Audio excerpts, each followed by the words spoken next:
You're making a mountain out of a molehill. Kate, my sister, Lauren, said with a dismissive flick of her wrist, her designer earrings glinting under the kitchen light. She leaned against the counter in our mom's modest home, sipping wine like she hadn't just shattered my world. My hands shook as I gripped the bank statement, the numbers screaming betrayal. A molehill, I said, my voice tight with fury. You took $10,000 from Mom's savings, Lauren. She's dying, and you're acting like it's pocket change. Lauren shrugged, her perfectly styled hair bouncing. It's a loan. Okay, I'll pay it back. She doesn't need it right now. The casual cruelty in her words hit like a slap. My name's Kate Larson. I'm 30, a part-time photographer scraping by on gigs. I've always been the one picking up the pieces for our family, while Lauren, the golden child, coasted on charm and excuses. But this was theft, and it wasn't just money. It was Mom's trust, her security, her final days. Lauren thought she could brush me off, but she was about to learn I wasn't backing down. This is a story of love, loss, and standing up to a sister who thought she was untouchable. Stay with me, because if you've ever fought for someone you love against someone who doesn't care, you'll feel every step of this, and the ending will show you what it means to honor a promise. Mom, Diane, was diagnosed with pancreatic cancer 6 months ago, a gut punch that left us reeling. At 58, she was supposed to have years left, not months. I'd moved back to our small hometown to be with her, juggling hospital runs and my dwindling savings. Lauren, 34, lived an hour away in a flashy suburb with her husband, Greg, a slick real estate guy who acted like he was God's gift. Mom adored Lauren, always excusing her flakiness with, "She's just busy." Kate, I'd bite my tongue, handling Mom's meds, meals, and endless paperwork while Lauren popped in for photo op visits, all smiles and empty promises. When Mom's strength faded, she couldn't manage her finances anymore. Lauren volunteered to take over her bank account, saying it was no trouble. I was aware Lauren had a history of borrowing money and forgetting to repay, but Mom trusted her. So I relented, hoping she'd prove me wrong. I should have known better. It started with a quiet request from Mom one chilly afternoon. She was curled up in her recliner, a quilt over her thin frame, her voice barely above a whisper. "Kate, can you check my bank account? I'm worried about my next doctor's bill." Her eyes, clouded with pain, held a flicker of fear. "Don't worry, Mom," I said, squeezing her hand. "I'll go tomorrow." At the bank, the teller's sympathetic smile faded as she handed me the statement. Mom's savings, $10,000, scraped together from years of frugal living, were gone. A single withdrawal, dated a month ago, stared back at me. Lauren Bennett. My stomach dropped. I felt sick, the paper trembling in my hands. Lauren wouldn't. She couldn't. But the proof was right there. I stumbled outside, the autumn wind stinging my face, and dialed her, my voice shaking. "Lauren, what the hell? You took Mom's entire savings." Her tone was breezy, like I'd caught her mid-manicure. "Chill, Kate, it's a loan. Greg, and I needed it for some business expenses. I'll pay it back." "A loan," I nearly choked. "You didn't ask her. She's scared she can't pay for her meds, and you're out spending her money?" Lauren sighed, irritated. "She doesn't need to know. It'll only upset her. I'm handling it." "Okay. Don't make a big deal out of nothing." "Nothing," I said, my voice rising. "She's dying, Lauren.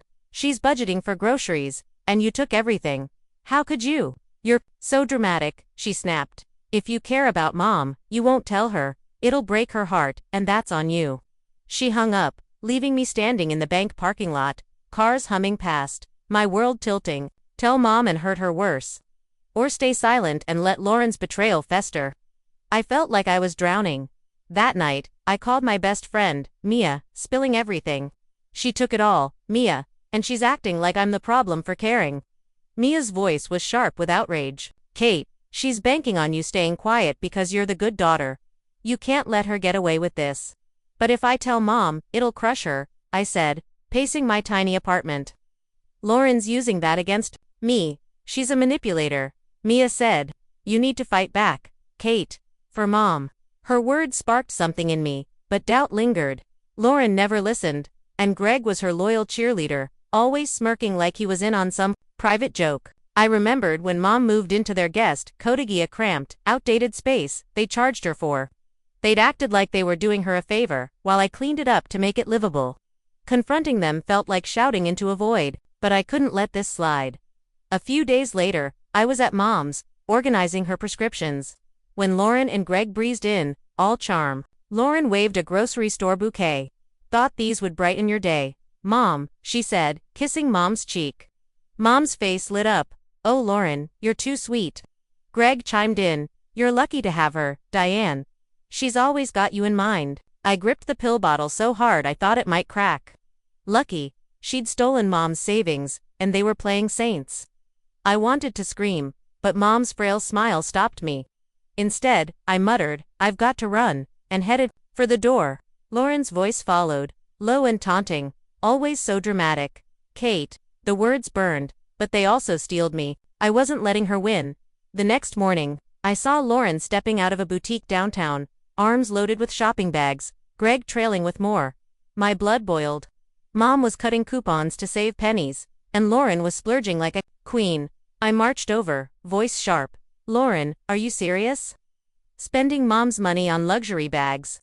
Her smile tightened, but she recovered fast. "This is my money, Kate. Greg and I work hard, unlike some people." Greg smirked. "Ease up, Kate. Envy doesn't suit you." "Envy?" I laughed, bitter. "I'm disgusted. You drained Mom's account, and now you're flaunting this. How do you sleep at night?" Lauren stepped closer, her voice a hiss. "It's a loan, and if you care about Mom, you'll keep quiet. Tell her, and you'll break her heart. You want that on your conscience." I stood there, fists clenched, as they walked away, their laughter echoing. Her threat hit hard, but it also ignited a fire. Lauren thought she'd silenced me, but she'd just pushed me to fight harder. Mom's health plummeted faster than we expected. Her energy faded, her voice grew soft, and some days, she barely recognized me. I spent every moment I could with her, but Lauren's betrayal gnawed at me. I couldn't tell Mom not yet. One day, Mia saw me unraveling. "Kate, you're running on empty," she said. "You need a break.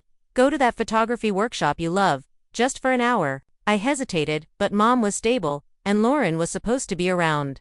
I went, framing shots in silence, my phone on mute. For the first time in weeks, I breathed, but when I checked my phone after, my heart stopped. 8 missed calls from Lauren. Her voicemail was a dagger. "Kate, it's Mom. She's gone. Where were you? You should have been here." I don't remember driving to Mom's. My legs shook as I stumbled into the guest cottage. Lauren sat on the couch, eyes red but her voice icy. She stopped breathing. "I was here, but you were off taking pictures." The guilt was suffocating. I'd been gone for an hour, and Mom had slipped away without me. "You should have been here," Lauren repeated, her words cutting deep. I sank to the floor, tears streaming, unable to speak. Mom was gone, and I hadn't said goodbye. The funeral was held at Mom's favorite church. Its wooden pews filled with soft light from stained glass windows. I clutched a photo of her, my heart heavy with grief and shame. Lauren and Greg arrived late, sweeping in like they were on a red carpet. Lauren in a sleek black dress, Greg in a tailored suit. Whispers followed them. Kate wasn't there. When Diane passed, Lauren said she was at some photo class. My stomach churned. Lauren had spread the story, painting me as the selfish daughter who'd abandoned Mom. She slid into the pew beside me, her voice dripping with fake concern. "You okay, Kate? I know it's hard, not being there for her." I stared ahead, refusing to engage, but her words stung. The priest's eulogy was warm, praising Mom's kindness, her strength, her love for us. I clung to his words, trying to drown out the murmurs, but then he paused, holding up an envelope. "Diane left a letter," he said, his voice steady. "She asked me to read it today, her final wish." The church fell silent, every eye on the priest as he opened the letter. My breath caught. Lauren shifted, her face tight. The priest began. "To everyone here, thank you for honoring my life. I lived with love and gratitude, but there's a truth I must share, one that weighs on my heart." My pulse raced as he continued. "I believe in forgiveness, but not at the cost of truth. In my final months, I faced a betrayal that broke me. Lauren, my eldest, I trusted you with my care, my home, my savings. But you took advantage of that trust in ways no mother should endure." Gasps rippled through the church. Lauren's face went pale, her hands gripping the pew. Greg's jaw tightened, but he stayed silent. "You took my savings, the $10,000 I saved for my care, leaving me with nothing." The priest read, Kate, who gave everything to support me, knew but protected me to spare my pain. God bless you, Kate, for your heart. Lauren, I knew, but I stayed silent to avoid more hurt. But the truth must be known. Tears streamed down my face. Mom knew. All my guilt, my fear of breaking her heart, she'd carried that burden herself, shielding me even in her final days. The church was still, the weight of Mom's words sinking in. Lauren stood, her chair, scraping loudly. This is nonsense, she hissed, voice trembling. She was sick, confused. I did everything for her. Whispers grew, eyes turning to her with disdain. Greg tried to pull her down, but she yanked free. You don't get it, she shouted. I was under pressure. That money was for our business, for us. Enough, the priest said, his voice firm. Your mother's words stand. Lauren glared at me, eyes blazing. You're loving this, aren't you? She spat, then stormed out, Greg trailing behind. The doors slammed, echoing in the silence as the service ended. People approached me, their condolences now laced with respect. Your mom was proud of you, one said. Mia hugged me, whispering, she saw you, Kate, always. I nodded, tears falling. Mom's letter had lifted a veil, exposing Lauren and freeing me from the guilt I'd carried. That night, in my quiet apartment, I held Mom's photo, whispering, thank you. Her love had outshone Lauren's betrayal, giving me peace I hadn't felt in months. Lauren and Greg vanished from my life, their reputation in tatters. I heard they moved, dodging the fallout. I kept photographing, pouring my grief into my work. Months later, I rented a small studio space, a place to shoot and teach, just as Mom would have wanted. Lauren thought she'd broken us, but Mom's truth, her final promise, set me free.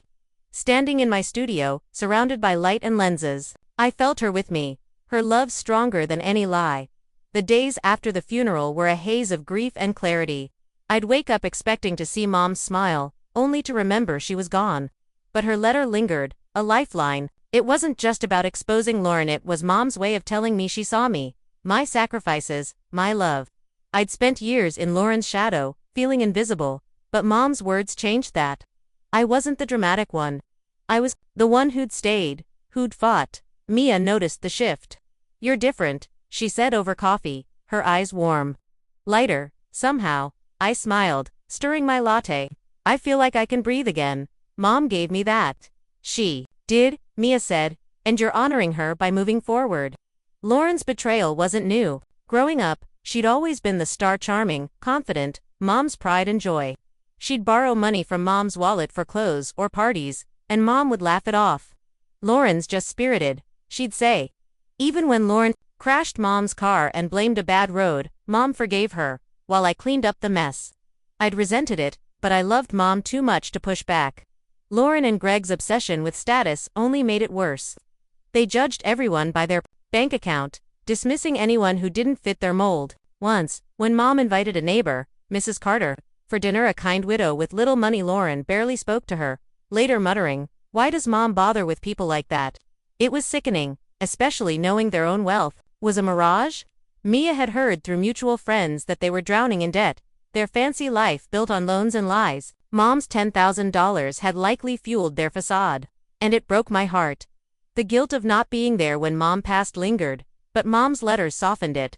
She'd known I was stretched thin, that I'd given everything. Lauren's attempt to paint me as selfish backfired. Her outburst at the funeral showed everyone who she really was. Friends and neighbors reached out, some apologizing for believing her story. "We didn't know," one said. "Your mom was lucky to have you." I nodded, tears prickling. I was lucky to have her. I started sorting through Mom's things, finding small treasures, a scarf she loved, a recipe card in her handwriting. Each one felt like a piece of her, grounding me. One kept her photo on my desk, a reminder of her strength. 3 months later, I stood outside a small storefront, its windows perfect for displaying photos. I'd been eyeing it for years, dreaming of a studio where I could create and teach. The lawsuit money from Lauren Cordored repayments helped cover the deposit. It wasn't just about the money. It was about building something Mom believed in. I signed the lease, my hands steady, and called Mia. "I did it," I said, voice shaking with excitement. "The studio's mine." "Kate, that's huge," she said. "Your mom's smiling right now." I laughed, tears in my eyes. "I think she is." Lauren's betrayal had meant to break me, to keep me small, but Mom's letter, her truth, gave me wings. I wasn't just fighting for her money, I was fighting for her legacy, for the love she poured into me. In that moment in the kitchen, when Lauren called her theft a molehill, she thought she'd won. She was wrong. Mom's promise to see me, to love me, to set the truth free changed everything. My studio opened that spring, filled with light and laughter. As I taught my first class, I felt Mom with me, her strength in every frame I shot. Lauren was gone, her lies exposed, but I was here, living the life Mom always wanted for me, free, fierce, and full of love.